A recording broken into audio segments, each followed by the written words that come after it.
Okay ગોપાલભાઈ, આજે જયપુર ખાતે ઘટના બની છે અને તમે ત્યાં આવ્યા છે, શું આખી પરિસ્થિતિ શું હતી ને શું વિગત છે? જેતપુર તાલુકાના જયપુર ગામમાં જેટકો કંપનીએ જબરજસ્તીથી દાદાગીરીથી વીજળીની લાઈનો નાખવાનું કામ ચાલુ કર્યું અને આ ગામના જયપુર ગામના ખેડૂત શ્રી ભગવાનજીભાઈ રૂપાપરા એમના ખેતરની અંદરથી તાર કાઢવાનું ચાલુ કર્યું.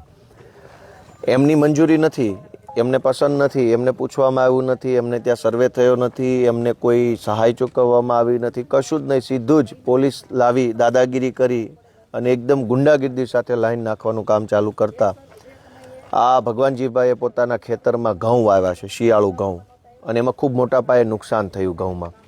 અને ભગવાનજીભાઈને ખૂબ આઘાત લાગ્યો, દુઃખ લાગ્યું, ચિંતા થઈ અને એકદમ તંદુરસ્ત વ્યક્તિ સાંજના 8 વાગ્યા સુધી તો ઘર પરિવાર સાથે ખુશી ખુશીથી બેઠા હતા અને બીજા દિવસે સવારે ઉઠી શક્યા નહીં અને ઊંઘમાં જ હાર્ટ એટેક આવી ગયો.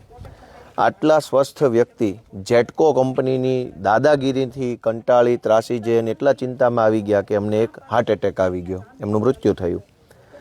આ ખોટ કોણ ભરશે? પરિવારના એક વડીલનું મૃત્યુ થઈ ગયું, એ ખોટ ભરશે કોણ? સરકાર ભરશે કે તાર નાખવાવાળી કંપની ભરશે?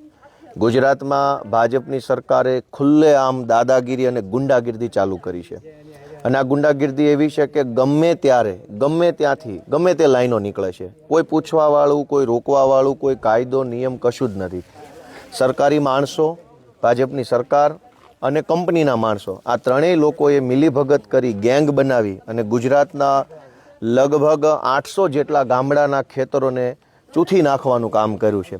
કચ્છના અનેક ગામડાઓ, મોરબી જિલ્લાના અનેક ગામડાઓ, આ રાજકોટ જિલ્લાના અનેક ગામડાઓ અને પાટણ તેમજ મહેસાણા જિલ્લાના ગામડાઓ, આટલા ગામડાઓની અંદર બેફામપણે વીજળીની લાઈનો કાઢવામાં આવી રહી છે અને મન ફાવે ત્યાં થાંભલો નાખવાનો. એવું પણ નથી, ઘણી વખત ખેડૂતો સહકાર આપતા હોય છે, એવું કહેતા હોય છે કે શેઢે નાખો, તો દાદાગીરી કરીને શેઢે નાખવાના બદલે ખેતરની વચ્ચોવચ્ચ થાંભલો નાખશું એવી દાદાગીરી થાય છે. અને આ થાંભલો નાખવાથી ખેડૂતોને કાયમ માટેનું આજીવન નુકસાન થાય છે.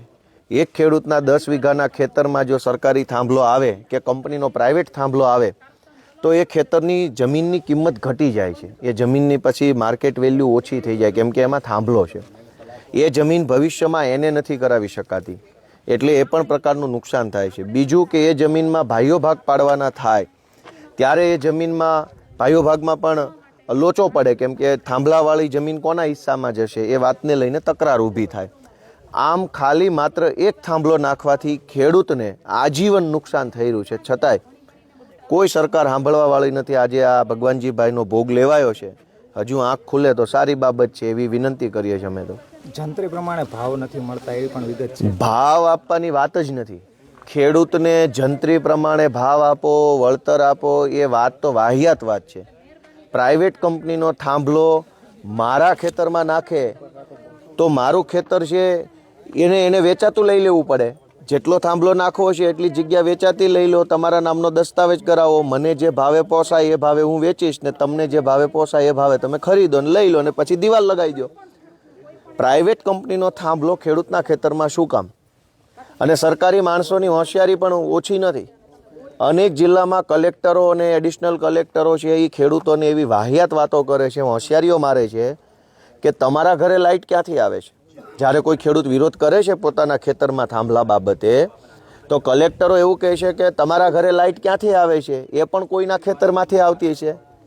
હવે કલેક્ટરોને તો મારે એટલી વિનંતી કરવાની મર્યાદામાં રહ્યો ભાઈ, તમારા અગાસી પર થાંભલા નખાઈ દો, લાઇટો જ લેવી છે અને લાઇટો જ આપી છે તો ખેડૂતને પોતાનો હક આપીને લાવો ને લાઇટો. ખેડૂતનું ખેતર બરબાદ કરીને ચૂથીને લાઇટ આપવાનું દુનિયાના કોઈ દેશમાં ન હોય. કલેક્ટરના ઘરે લાઇટ આવે છે તો કલેક્ટરના અગાસી ઉપર મૂકી દો થાંભલો જેટકોનો મોટો. તમારા ફેક્ટરીઓ ઉપર, તમારા મકાનો ઉપર, તમારી જમીનો ઉપર ક્યારેય થાંભલા નથી આવતા. ગરીબ ખેડૂતના ખેતરોમાં હંમેશા થાંભલા નાખી દેવામાં આવે છે. બીજું કે સરકારી જમીનો ઉપર થાંભલા કેમ નથી નાખતા? ગુજરાતના તમામ ગામડાઓમાં સરકારી ગૌચરની જમીનો ઉપલબ્ધ છે. કદાચ ભાજપના માણસોએ દબાણ કર્યું હોય એવું બને તો થાંભલા જ નાખવા છે તો સરકારી જમીનોમાં નાખો, જેટલા નાખવા એટલા.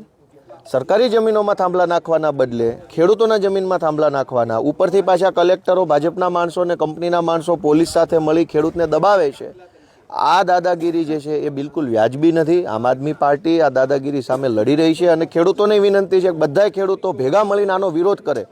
જ્યાં થાંભલો નાખવા આવે ત્યાં આખું ગામ ભેગું થઈ જવું જોઈએ, તમામ ખેડૂતોએ એકજૂટ થઈ જવું જોઈએ, તમામ જ્ઞાતિ એકજૂટ થઈને આનો વિરોધ કરવો જોઈએ કે પૂરેપૂરા પૈસા ચૂકવ્યા વગર થાંભલો છોડી દો, એક ખીલી પણ ખેતરમાં મારવાની નહીં થાય. Thank you.